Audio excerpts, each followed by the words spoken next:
barkaatu run ahaantii shirkeena galabta waxaan rabnaa shanta inuu noo bilaado laakiin dib ma laha haddaan meesheeda kasii wadanaynaa shirkeena caawa waa shir jaraa'id oo ku saabsan dagaalkii ka soo yeeray dagaalkii siyaasiyiintii koonfur galbeed ee iclaamiyeen ayaan maxay ahayd jawaabtiisa maanta inta u fadhinaa annagoo ka tirsan maxay ahayd dowladda koonfur galbeed hadda waxaan ku bilaabaynaa shirkeena qur'aan kariimka ah kadib waxaa ku soo xigaya hadduu ilaahay yiraaho isbarasho kooban kadibna shirkeena hore u gelaynaa oo maxay ahayd waa noo bilaabanaysaa haddana waxaa kusoo dhaweynayaa aayadaha qur-aanka shiiqeena maxay ahayd kusoo dhawow fali tafadal أعوذ بالله من الشيطان الرجيم بسم الله الرحمن الرحيم قل هو الله أحد الله الصمد لم يلد ولم يولد ولم يكن له كفوا أحد صدق الله العظيم جزاك الله خير شيخنا مدحوينه المستقبلك waxaan insha Allah hadda aan bilaabaneynaa isbarashadii koobneed waxaanan insha Allah ka bilaabayaa dhinaca VIP-ga madaxda ee noo fadhiyaan waliba dhinaca midigta ah faliida fad bismillaahi raxmaani raxiim magacaygu waa maxamed ibraahim cabdi oo ka soo jeedo magaalada qoryooley bismillaahi raxmaani raxiim magacaygu waxa weeye dr yuusuf cumar cali oo la degan london السلام عليكم ورحمة الله وبركاته أنا مقعيق وحوي إنجنير حسين محمد حسن وحنا هاي قدومي قحيقين كتهلية UK سومالي دياسبرا لندن بسم الله الرحمن الرحيم مقعيق محمد عبد الرحيم نور وكترسن كوفر قلبيت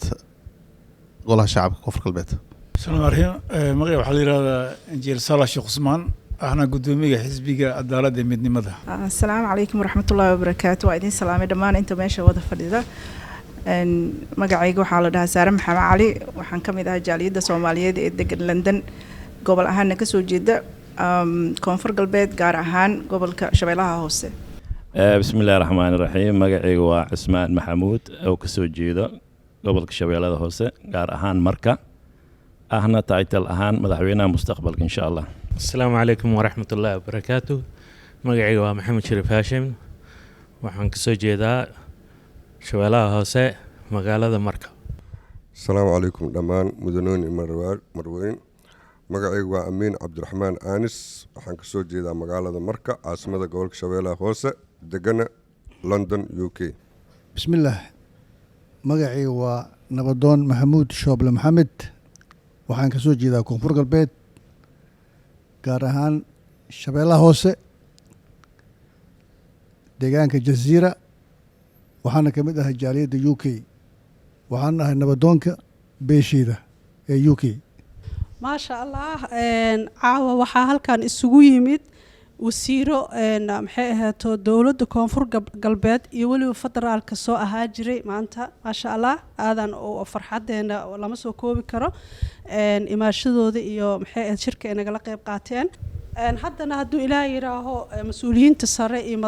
madaxdeena martida noo ah ayaan hadalka ku wareeji doonaa ajandaheenana waxaa waaye nabadda koonfur galbeed iyo waliba shabeellada hoose nabad mar walbaba waa muhiim dagaal wax faa'iido ah ma keento sidaas darteed waxaan halkan annaga aan ku cambaareynayna siyaasiyiintii koonfur galbeed oo ku dhawaaqay iclaamiyeyna mar labaad aan kusoo celinaa iclaamiyey dagaal in ay ku qaadi doonaan haddii siday rabaan loo yeeli waayo oo ay mari doonaan dhulka dagaalkaas dhulka ay ka bilaabayaan afgooyo waa siday iyaga ku dhaheen war murtiyoodkooda dhulka ay mari doonaan afgooyo iyo daafeed iyagoo dagaalka wado oo maxay ahayd baarlamaan ay kasii dhisi doonaan marka caawa waxaan halkan isugu imaanay shirkan jaraahidna aan u qabanay cambaareen siyaasiyiinteena koonfur galbeed ka soo yeertay mucaarad waa noqon karaan si kasta wax waa lagu raadi karaa laakiin in dagaal la iclaamiyo haddana la yiraahdo dhulkaan maraynaa wax qalad ah waay bataatan annagana aan ka soo horjeedno haddaan guud ahaan siyaasiyiinta koonfur galbeed aan nahay iyo gaar ahaan haddaan nahay reer shabeellada hoose meesha iyaga ee magaalooyinka ay siyaasiyiinta ay ka dhawaajiyeen afgooyaa ka mid ahay daafeedaa ka mid ahay magaalooyinkaasna waa magaalo gobolka shabeellada hoose ku dhex yaalo dowlad ay leeyihiin gudoomiye shabeelle hoose ay leeyihiin magaalo madaxdeedana marka la yiraaho gudoomiyena marka ay leeyihiin waa gobol dowlad ka dhisan gobol dowlad ka dhisan yahay sharci ka jiro marka waa ishubeynaynaa waana maxay ahaato dhulkaa maraynaa anagoo hubeysan dagaala qaadaynaa inay ka soo yeerto siyaasiyiinta muddada dheer siyaasadda soomaaliyeed ku jirtay gaar ahaan koonfur galbeed siyaasadeeda ku jireen oo ka mid yahay madaxweynihii hore waa cambaareynayna waxaana leenahay nabad wixii lagu waayo dagaal ma lagu helo wax walbo maxay ahaato waa la raadi karaa fikradda waa la kala duwanaa karaa ra'yiga waa la kala duwanaa karaa laakiin muhiimadda waa in nabad lagu raadiyaa wax walbo maanta shabeellada hoose dagaal uma noqdo maalintii ay siyaasiyiinta iclaaminayeen Nairobi iyagoo joogana shabeellada hoose dagaal ka socday qaasatan ceel jaale marka maanta shabeellada hoose waxay u baahan tahay nabad deganaansho xasilooni ummadda maxay ahayd reer shabeellada hoosena xuquuqda ka maqan in loo hadla ayaa loo baahan yahay ma ahine looma baahno in maanta siyaasiyiinteeni koonfur galbeed ay meel soo istaagaan dagaal ay iclaamiyaan bataatanba waa cambaareynayna waxaana leenahay siyaasiyiinta idinkoo magacyadiina ku hadlaaya madaxweynihii hore gudoomiyihii baarlamaankii hore iyo gudoomiyaha laba gudoomiye baarlamaankii hore idinkoo soo ah federaalka iyo dowladda koonfur galbeedba weji walba wax ku raadiya aanan ahayn dagaal wiila ku dhinto wiil kuma dhasho insha Allah hadduu ilaahay yiraahana hadda waxaan ku wareejinayaa mikrofonka marti sharafka noo joogto maygan waa soo wareegaya insha Allah taala assalaamu calaykum waraxmatullaahi wabarakaatu dhammaan mudane iyo marwooyin baa dadweynaha sharafta leh ee horteeda fadhiya oo ugu horeeya wasiirka waxbarashada ee dowladda koonfurta galbeed waxaan leeyahay walaalayaal dhammaantiinba qof walbaaba positionku halkan ku fadhiyo ayaan ku salaamayaa waxaan leeyahay habeen wanaagsan sharaf iyo bogaadin bay tahay caawa inaan kala soo qayb galo xafladan munaasabadan sida fiican loo soo agaasimay waxaan si gaar ah ugu mahad celinayaa dadkii soo qaban qaabiye ee ugu horeysa Xamiida walaalahayga qaaliga ah dhammaantiinba waxaan leeyahay habeen wanaagsan marka maanta shaqaaqadan hadda ay nimankaas ilaahan weerar baan ku qaadaynaa dadkii dhulka lahaa arintaasi waanu cambaareynaa waxaan caawa halkan u fadhinaanaa in aynu meel uga soo wada jeedino sidii nabadgelyada loo ilaalin lahaa dadka meesha ku wada noolna ay nabad ee wax ku wada yeelan lahaayeen dhulkana aan dadkii loogu yimid loo tixgeliyo oo aan maaragtay laga qaadin oo aan la odhan waxba ma tihidina dhulka waa laydinka qaadaya marka arrintan maanta aan cambaareynayna waa taa wixii arrinee siyaasad ku saabsanna waxaan jecelnahay inaan madaxda dowladda si gaara aan uga wada hadalno mar labaad waxaan jecelahay anoo ku hadlaya magaca jahliyadda in aan soo dhaweeyo wasiirka oo yidhaahdo ku soo dhawow magaalada London runtiina arrimaha aad u timidna waxaan jecelnahay in arrinta ugu muhiimsan xagga waxbarashada ku saabsan in aanu xoogaa in yar aan iyadana aanu turxaan bixin yar ka siino oo ah runtii markaan eegnay dowladda federaalka Soomaaliya sida wax u qaybsadaan dhinaca waxbarashada gaar ahaan macallimiinta waxaana soo gaadhay in 50 macallin oo qura koonfur Soomaaliya oo dhan loogu talagalay marka 50 macallin ma magaalo wax u dhigi ma gobol bay wax u dhigi ma goboladii kale wax u dhigi marka halka waxa ku cadeynaysa in aanay wixii dawladda loo idmadayba in aanay wali helin oo dadku ay dhibaataysan yihiin waxbarashadiina ay wali hooseyso waayo halka waxaad ka arkaysaa 50 macallin in aanay tayo u lahayn bulshadii intii kale daa wax soo saarkiiba marka waxaan mar labaad aan ka codsanaynaa dawladda in ay xoojiso la sameeyo dawladdu in ay xagga waxbarashada ay xoog saarto haddii waddanka waxbarashadiisa iyo la tayeeyana waxa horumarkiisa ayaa bilaabmaya marka 50 macallin runtii arrintaasi aad baan maaragtay uga yaraa dhaliilayaa si jaaliyad ahaan arrintan kale hadda la leeyahay maaragtay nabadgelyada halista gelinaysana runtii aad baan u cambaareynaa si jaaliyad ahaan waxaana leenahay miiska wada hadalka hal la yimaado nabad wax Soomaaliya ku dhaantaa ma jirto waan mahadsantihiin sida fiican ee dagaha iyo ammaanaysiiseen thank you بسم الله الرحمن الرحيم رب اشرح لي صدري ويسر لي أمري واحلل عقدة من لساني يفقه قولي أما بعد لمانتين وسلامتين أحبابي الكرام ميلكستو جوكتان كل تايتل كان وتواليابي دونتان مدحوينا مستقبل كمركان مقشان خفك بني آدم وحلو باهي إنه هدف لهذا مثلا حتى النبي عليه الصلاة والسلام وحولي هدي الجنة ويديس نيسان جنة الفردوس ويديست مركا خفك سيدي سبحانكيس إنه سريواي midda labaad arintan haddaan ka hadlo aniga waxaa sidaan horba idinku sheegay reer markaan ahay meesha nabadda jecleed dadkii nabadda lagu bartay markasta markaan maqlo dagaalaa soo socda iyo mushkiladaa soo socota yacni waa arrin yaab leh ay noqotaa anaga hadda qurbaha waxna keenay dagaal waaye marka goormeen waddanka u laabanayna aan ku fikiroonaa marka haddii hadda lagu dhawaaqo dagaalaa soo socdo mushkiladii mushkilo ku dar waaye marka dhammaan Soomaaliya oo dhan waxa ugu baaqaya arintan ma khusayso shabeelada hoose iyo anaga kaliya ma khusayso waxay khusaysaa qof kasto Soomaali ah marka muhiim waayo dadka nabadda waa inay ka qayb qaataan haddii kale cidaas kaliya dagaal kuma ekaana dagaal waa ogtihiin meel kasta uu ku faafaya masalan hadda idin siiyo qofka xumaatada wad hadii la qaban waayay nabiga kaleey salaatu salaam wuxuu ku tilmaamay xadiis oo ajaa'ib leh wuxuu yiri dadka nabadda ama aan xumaatada iska celineenin waxay la mid yihiin dad markab saaran doon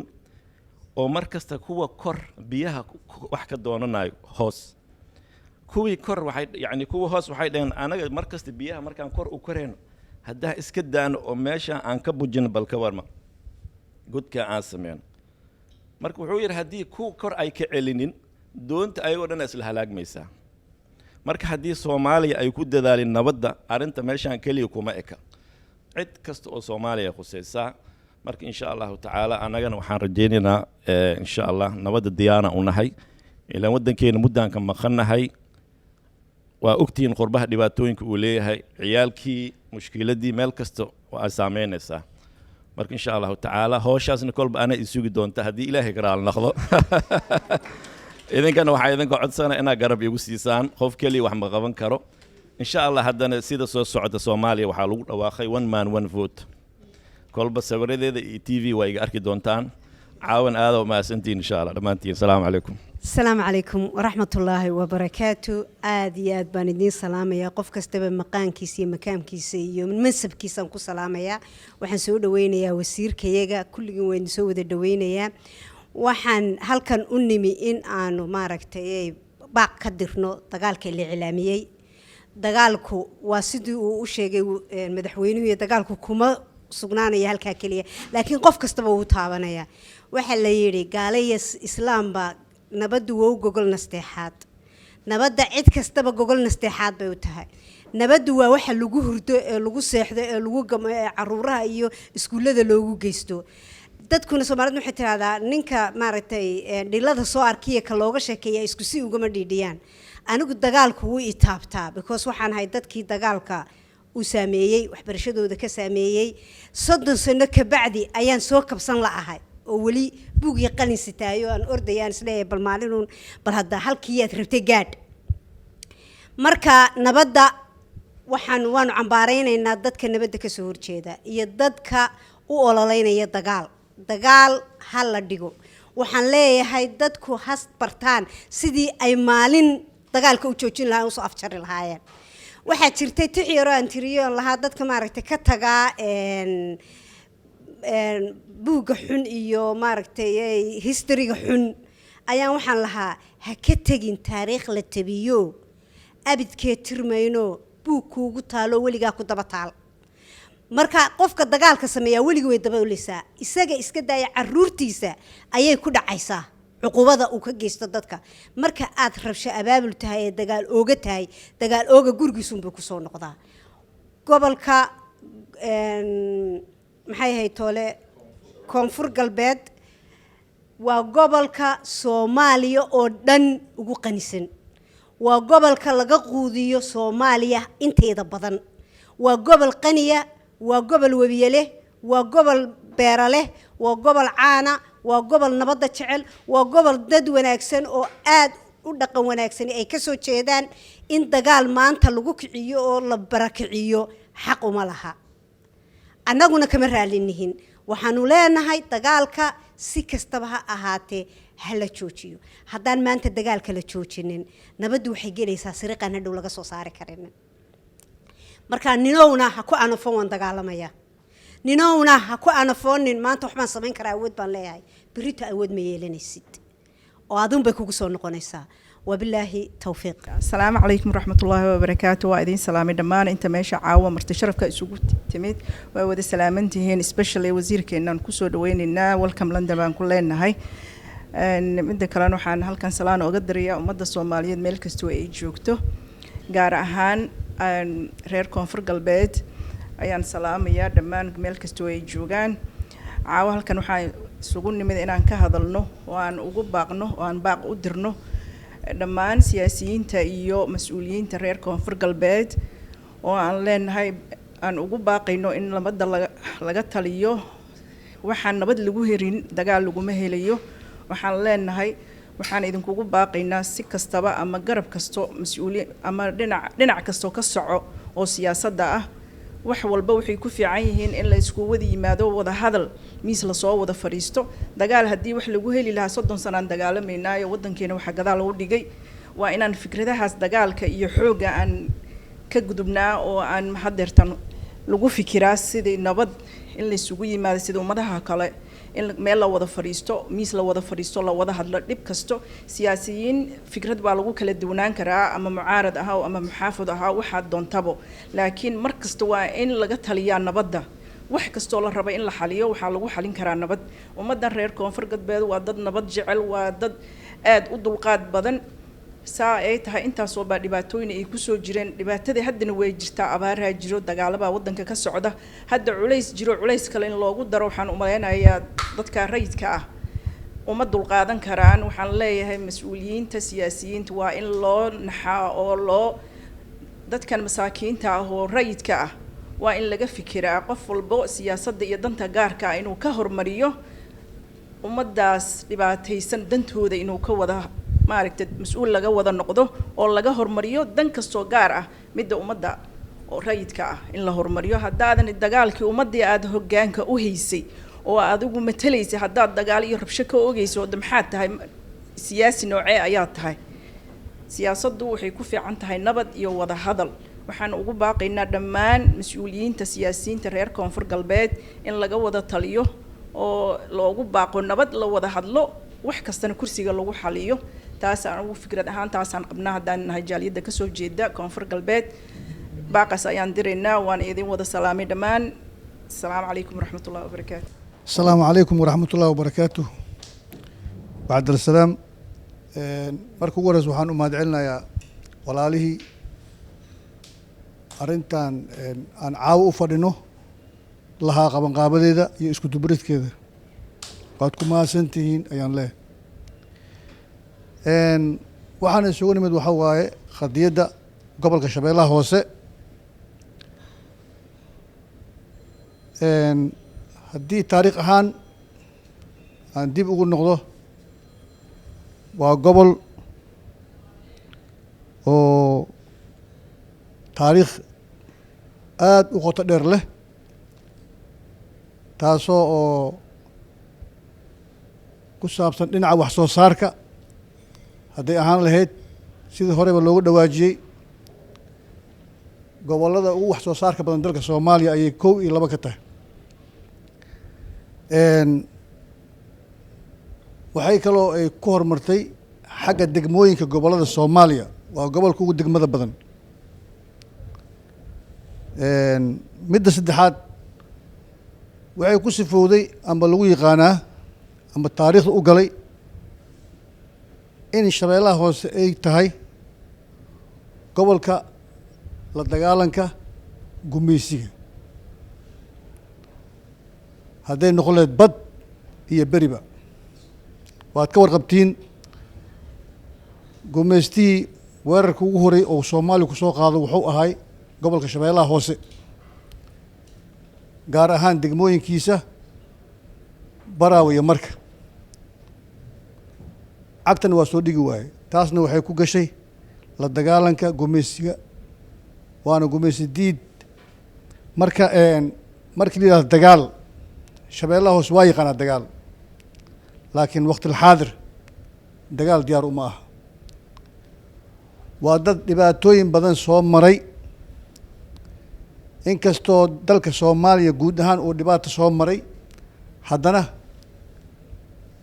gobolka Shabeellaha Hoose waa loogu darnaaday dhibaatada dhibaatooyinka uu soo maray waxaa ka mid ah dhinaca wax soo saarka oo ilaa haddeertaan uu ka soo kabsan waaye waad og tihiin waddanka waxyaalaha laga dhoofiyo waxaa ugu horeeyey muuska wuxuuna ka soo bixi jiray gobolka Shabeellaha Hoose waana dad hadda u jilicsan dhibaatooyinka jira oo aan dhibaato kale hadda kadib inay qaadaan aan diyaar u ahayn taas darteeda siyaasiyiinta ee hadda ku baaqaya dagaal inay ka sameeyaan koonfur galbeed kana bilaabayaan Shabeellaha Hoose ka sugi maynin waa siyaasiyiin aada noogu weyn magac ahaan iyo mansab ahaan taariikhdana meel fiican ka soo galay hogaaminta dalka hadday noqon lahayd federaal iyo hadday noqon lahayd maamul goboleed waxaan ka sugaynay inay dadkii oon u dirsan lahayn meelaha colaadaha ka dhaca inay noqdaan ayaan sugaynay saas darteed meesha ay kaga baaqeen colaadda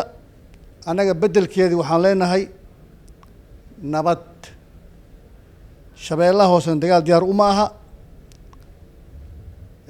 tun oo hadda ku qaadane dagaal ma awoodo wax nabad lagu waayeyna colaad iyo dagaal lagu heli maayo wax nagu cusubna ma aha intaan aan jirno ayaan u soo joognay dagaal dhib iyo dheef wuxuu leeyahay wiil unbaa ku dhinto sidii hore loo yidhi wiilku ma dhasho dhaqaalo unbaa ku burburo maahine dhaqaalo kuma kobco saas darteed waxaan leenahay dagaal dooni mayno haddaanu nahay walaalaha ka soo jeeda deegaanka gaar ahaan guud ahaan koonfur galbeed gaar ahaan Shabeellaha Hoose warkayga waxaan kusoo gabagabeynayaa dagaal baa nagu furan hadda oo dalka Soomaaliya ku furan yaan dagaal kale ka dhinac samaynin oo kaas un hanoo ahaado haddii dagaal dad doonaya ay jiraanna amba siyaasiyiin ha noqdaano waxaan ugu baaqayaa dagaalka hadda jira inay ka qayb qaataan aysan dagaal kale nagu furin wabilaahi towfiiq wasalaamu calaykum waraxmat ullahi wabarakaatuhu nabad ayaa naasala nuuga leh haddana waxaan insha allah aan u dhiibayaa meega ex wasiirkeena ahna guddoomiyaha xisbiga tiir oo aas-aasay injineer saalax aan kusoo dhaweynaa microfonka falyatafadal wasiir ahna la taliyaha gaarka ah madaxweyne cabdicasiis lafta gareen. asalaamu calaykum waraxmatullahi wabarakaatu. waxaan u mahadcelinayaa dadka soo hogaasimay xafladan saan u sharafta badan sida loogu soo qayb galay. teeda kale aan hal shay aan leeyahay bes hadalkii waxaan ku furinayaa abwaan sahal macalin ciise erey oo yiri abwaankii ka shaqeyn jiray nabadda mana ku arkay mara aan kula kulmay 1996 xamar markaasaan yiri bal ii horan waa gabay yar ii dhiibay gabaykaas yaa raba inaan ku furto wuxuu yiri lankii dirara xaqka dirara tabartay la duubay tan dadkay dhatiis la walaaha oo diira oo diiday isku dirka diiday doodii qayli diiday dar isku biiska diiday dar allow la dabagadiyaa waa diiday yani intan waxa uu diiday dagaalka wuxuu ku baaqay waa nabad way teeda kale Soomaali guudaha marka fiirisid waa dad nabad jecel dad sharaf leh dad qiim leh way waxa la isku haystano qabiil ma waxa la isku haysto dhaqan way Soomaali waxay leedahay saddex dhaqan dhaqanka banaadiriga dhaqanka beerleyda iyo dhaqanka geeljira koonfurta waxay u badan yihiin waxa way banaadiri iyo beerley banaadiri iyo beerleyda waxa lagu yaqaanaa wax soo saarka qaarna cilmi loogu tagaa business qaarna wax soo saarka beeraha way goboladii nabadda jeclaa goboladii wax soo saarka jeclaa ayaa dhibaato ka taagan muddo waxa jiro 3 milyan oo baraka ah beerihii dhan waa laga soo barakacay markaas siyaasigan wax loo baahan yahay isaga markaas inuu isku dayo dadka inuu la gorgortamo nabadda inuu dhaliyo siyaasadda macnaheedu waxa u adeega bulshada way ka shaqeynta nabadda way hogaamiyahana waxa way inuu liimal mabda dadkaas midayn kara dadka adii marka dhistid fikradoodii aqligooda dhistid ay fahmaan meesha u socdaan ay garanayaan meesha ka yimaadeen adiga iyo markaas waxay ku raaci karaan mabda ay ku raaci karaan siyaasiyiinta marka hadda joogo waxaan kula talin lahaa dadka inay fahamsiyaan meesha u socdaan ay nabadda ka shaqeeyaan ayaan isku xiraan waqtiga dagaalka lama joogo waxa la joogaa waqtiga nabadda dadka hadba waxaad adiga ugu baaqdo ay raacayaan hadda dagaal ugu baaqdo dagaal ay raacayaan hadda nabad ugu baaqdan nabad ay raacayaan siyaasiga shaqadiisa waa inay noqotaa inuu nabadda ka shaqeeyo sidaas awgeed madaxweyne lafta gareen ilaa haddeer wuxuu ku adkaysanayaa in la sameeyo doorasho in la sameeyo gacana in al-shabaab lagula dagaalamo gacana in doorasho lagu sameeyo sidaas awgeed siyaasiyiinta kalena waxaan kula talinayaa markaas inay la yimaadaan fikrad ama mabda oo nabadeed inay la yimaadaan meel la wada fadhiisto ayadoo loo daneynayo shacabka waayo shacabka hadda beeraleyda shabeeloos dhan waa soo barakaceen xamar ay dhooban yihiin waa 3 milyan 4 milyan waay ma shacabkaas ma u daneynaynaa ama kursi aan u daneynaynaa siyaasiga oo soo kacay keliya markii doorasho jirto ka siyaasi ma siyaasi waxaa loo baahan yahay inta aan doorashada dhicin ka hor inuu dadaalo bulshada u adeega ayaa loo baahan yahay laakiin markii ay doorasho timaado keliya in la yiraahdo markaasaan soo kacaya taas mabda ma aha nabadna ma aha sababta waxaan ugu baaqayaa siyaasiyiinta koonfur galbeed dhammaantood in misli la wada yimaado in la wada hadlo yaan ku baaqayaa nabaddan in lagu dadaalo wabillahi tawfiiq wassalaamu calaykum waraxmatullahi wabarakaatuh wasiirkeena maxay ahayd maxamed cabdiraxiin aan hadda kusoo dhaweynayaa isagana noogu yimid magaalo Birmingham la yiraaho isaga iyo wafdigiisa maasha Allah waa mahadsantihiin idin leeyahay saacado badan la soo soconaa lana sii soconaya shirkan dartiisa in London u yimideen waana mahadsantihiin 100% ilaahay waxa waaye ha idin kaga jisay wanaagan nabadda aad maxay ahayd aad support gareyseen oo aad taageerteen ilaahay subxaanahu wa ta'ala ajri xasanaad ha idin ka siiyo waxaan halkan insha Allah hadda aan u dhiibayaa walaalkay wasiirkii hore maxay ahaato la taliyihiisa aan ahaa wasiirka waxbarashada koonfur galbeed marna soo ahaa wasiirka dastuurka ee koonfur galbeed marna baarlamaanka koonfur galbeed ku jiray haddana ahaa walaalkay guddoomiyaha shabeellada hoose waxaan leeyahay fali tafadal. بسم الله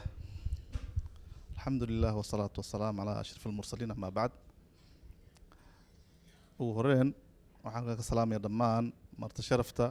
qiimaha badan mansab iyo maqaam ee halkan ku fadhiyaan dhammaantood waxaan leeyahay assalaamu calaykum waraxmatullaahi wabarakaatuh. وبعد السلام شرف qiime ay noo tahay in caawa halkan idinkala soo qayb galno kulankan qiimaha badan ay soo abaabuleen walaalaheen qaaliga ah degan London gaar ahaan magaaladan London ay ujeedkuna uu ahaa sidii dareenkooda ku aadan dhanka dowladda koonfur galbeed guud ahaan ay ugu jeedin lahaayeen baaq oo ku saabsan in arrinta ka soo yeertay siyaasiyiinta maalmahan ku shirsanaa reerka oo ka soo jeeday koonfur galbeed ku shirsanaa Nairobi oo horena u ahaa madaxdii qaranka qaarkood guddoomiyaal baarlamaan ay soo mareen iyo madaxweyne hore ee koonfur galbeed taasoo laga yaabaa inay hoogaa ay yar dhibsadeen maadaama dadka bulshada mataqaanaa indhaha u ah oo aqoon-yahanka ah maanta dibadda ku nool ee ka soo jeeda mataqaanaa deegaanada ay ka soo jeedaan oo siyaasiyiintaas maadaama ay hadda koonfur galbeed kusoo fuuldeedahay yani waqtiyo oo mataqaanaa isbeddel siyaasadeed laga yaabo inay dhacaan haddana oo dowlad ay ka jirto oo baarlamaan leh oo xukuumad leh taasna waajib ka saaran yahay dowladdaasi baarlamaankaas hadda jirta mataqaanaa in qaabka siyaasadda isbeddelka siyaasadeed ay ugu shaqeyn lahaayeen iyadoo eber laga soo bilaabay oo haddan meel fiican la maraayo guud ahaan marka iyadoo waddankana guud ahaan hadda uu ku wajahan yahay ama uu ku sugay xaalad dagaal dhinaca nimanka nabaddiidka ah oo madaxweyne xasan sheekh maxamuud uu hadda dhuusamareeb ku dhawaad 2 bilood u fadhiyey halkaasoo hadda diriirtii ka socoto oo nimanka nabaddiidka mataqaanaa ay u diideen shacabka Soomaaliyeed guud ahaan inay harsadaan inay hergelaan oo beerahooda fashtaan oo mataqaanaa noloshooda ay maareeyaan dhan kastaba mataqaanaa kaga istaagay nolosha bani'aadamka intii haddii aan waxbarashadii beerihii iyo ganacsiga guud ahaan marka iyadoo halkaas lagu wajahan yahay haddana in waqtiyadan la yiraahdo waddan dowlad ka dhisan baarlamaan ka dhisan la yiraahdo mataqaanaa doorashaan qabanaynaa bisha November 1deeda waxa weeyaan waa wax isweydiin mudan halkaas mataqaanaa yani arrinkaas uu ku socdo taasoo laga yaabo inay ka dhalan karto markii dowlad meel ay ka dhisan tahay dadna ay yimaadaan ay yiraahdaan dowladaan dhisaynaa isku dhac siyaasadeed iyo mataqaanaa gacan ka hadal u yimaado taasna ay ka dhalan karto barakac iyo dagaal ka oo aan mataqaanaa shacabka aan u rooneyn marka damqashada jaaliyaddeena qiimaha badan reer UK gaar ahaan London ay caaw halkan u yimaadeen inay ka damqadaan baaqas nimankaas siyaasiyiinta ah mataqaanaa haddii kelmaddaas ay ka soo yeeri lahayd ama ka soo bixi lahayd qof iska caadi ah waxaa laga yaabaa inaan kor loo qaadin kulmadan oo kale ay dhicin laakiin dad maqaam sare oo waddanka ka soo qabtay oo guddoomiyaal baarlamaan noqday oo federaalka ah oo Soomaali guud ahaan soo hogaaminayay in deegaanada ay ka soo jeedaan ay yiraahdaan waqti aan habooneen ayaan tagaynaa waxaan sameynaynaa mataqaanaa yani abaabul ka dhan ah mataqaanaa dowladda hadda maanta halkaas ka jirto taasna waxaa dhib ka soo gaaraya halkaas waxaa weeye waa shacabka dareemi kartaa ayagoo hore dhib ugu jireen oo dhibkaas oo ah midka hadda nabaddiidka dhowrka sano oo meelaha mataqaanaa deegaanada fogfog iyo tuulooyinka iyo baadiyahaba ummadda mataqaanaa uu dhibaatada uu ku hayo la wada ogyahay taasna hadda dowladdii Soomaaliyeed guud ahaan baa yani ay u taagan tahay in ummaddaas dhibkaas laga qaadi lahaa si loogu qaado loona gaarsiin lahaa adeega dowladda ee bulshada la gaarsiin lahaa marka iyadoo taas lagu dadka mataqaanaa yani ay ku howlan yihiin in siyaasad oo ka duwan midaas in meesha lala yimaado taasaa laga yaabaa mataqaanaa yani in ay dhaliso caqabado fara badan oo mataqaana aan laga soo kaban karin marka waxaan leenahay aad u mahadsantihiin dhammaan waxgaradka iyo guddoomiyaasha jaalidaha iyo guud ahaan reer UK gaar ahaan London kulankan qiimaha badan halkan mataqaana fariinta qiimaha badan halkan caaw ka soo jeediseen waxaan leenahay anaga insha Allah taasna inay ay gaari doonto siyaasiyiinta halka addu ku howlan in mansab ama rabitaan kursi ama damac shakhsi ay mataqaana ay ku gaaraan danahooda gaarka ah sidii qalqalaaso ku jirto iyo deganaansho la'aan marka waxaa leedahay ama aan baasha ama ciideeyo ama mataqaana yani miiska aan saarto hadday taagan tahay marka waxaan leedahay annaga waxaan leenahay meeshaas dowladda ka jirta baarlamaana ka jiro baarlamaanka mandatekiisana waxaa weeyaan weli ma dhammaanin kala fadhigii la furay baarlamaanka mataqaana oo bishaan dhexdeeda la furay ilaa gudba uu furan yahay ilaa sanadka soo socda mataqaana 2024 abriil ayuu ku eg yahay halkaasna waxaa weeye yani insha Allah waxaan rajaynaynaa sidii hadda wasiirkeena hore mataqaana engineer Saalex hadda noo sheegay in madaxweynahana mataqaana uu u diyaar yahay in talada dadka mataqaana shacabka koonfur galbeed la hor keeno isbedel siyaasadeed oo nabdoon halkaas mataqaana laga sameeyo horumar laga sameeyo oo mar walba diyaar u leeyahay laakiin aan laga hor dhicin wax hadda mataqaana aan loo joogin iyadoo ay maanta miis ay saaran tahay la dagaalanka nimanka nabadiidka ummadda mataqaana yani dhibaateeyey marka arrimaha kale oo doorasho iyo isbedel siyaasadeed waa dowladnimo waxay ku dhisan tahay weyn laakiin haddana waxaan leenahay baarlamaankaas oo hadda shaqaynaya waqtigiisa mataqaana uusan dhammaanin la yidhaahdo baarlamaanaan ku dul sameynaynaa afgoyaan maraynaa waa kabtaad gashataan kula gashanaynaa taas waxaa weeyaan waa dad odayaal ah aan yani dee aan laga filanaynin kelimadaas inay kasoo yeerto oo kicintaas oo mataqaana iyo abaabulkaas marka taasaa dee annagana aan diidanahay codka jaaliyadda mataqaana halkan caawalkan fadhidana aan ku biirinaynaa dhammaan insha Allah in wadanka nabada wax deeqo horumar iyo wanaag lagu gaara dowladnimadan meeshii laga soo bilaabay waa ognahay hadda meeshay maraysan waa ognahay horumarka ka taagan deegaanka oo bilow ah curdanka ah in hore lagu sii socdo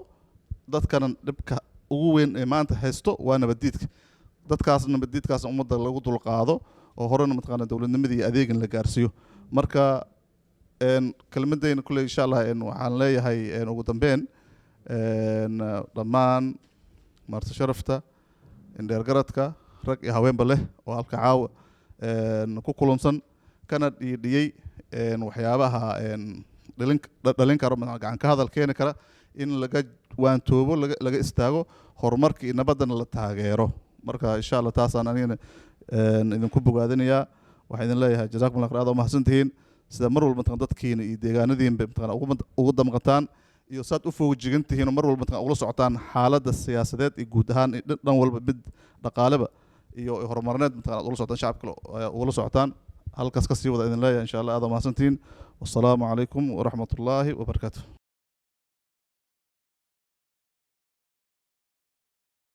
بسم الله الرحمن الرحيم عاو أي تاريخ ذو تهاي أفري لبعتنك بيش سجاد لبضو كوني يصدح لبعتنك وحا عاو هل كان يسوي مد جالي يد راديو كي جارهان كوا كسو جيدا كونفر قلبات ورمتيات كي كسو بحي كلن كان أي جالي يد عاو أي كو قبتين هل كان قدب كوجو هرية cambaarayn baaqii mas'uuliyiintii hore iyo siyaasiyiintii ka soo jeeda koonfur galbeed oo ay ku dhawaaqeen guluf colaadeed oo qalqal gelinaya maamulka koonfur galbeed jiritaankiisa iyo xasiloonida qodobka labaad baaq ku jeeda dadweynaha iyo mas'uuliyiinta deegaanka koonfur galbeed oo aan baaq ugu dareyno inay ilaaliyaan nabadda iyo xasiloonida deegaanka koonfur galbeed qodobka saddexaad taageeridda maamulka dhisan iyo ka shaqaynta doorasho xor ah oo waqtigeedii ku dhacda qodobka afaraad taageeridda dhaqdhaqaaqa dib u xoreynta dalka gaar ahaan deegaanka koonfur galbeed waa intaas baaqi caawa ka soo baxay ay isugu yimaadeen jaaliyadda reer UK ee ka soo jeeda koonfur galbeed intaasay baaqooda caawa kusoo summarize ujeedada ahayd baaqaas ayaan diraynaa anagoo u wada dhan jaaliyadda reer UK baaqa intaas wuu ku jeedaa reer koonfur galbeed ayaan gaarsiinaynaa waa ka halkaas ayaan caawa shirkeeni kusoo xirinaynaa asalaamu calaykum waraxmatullaahi wabarakaatu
Never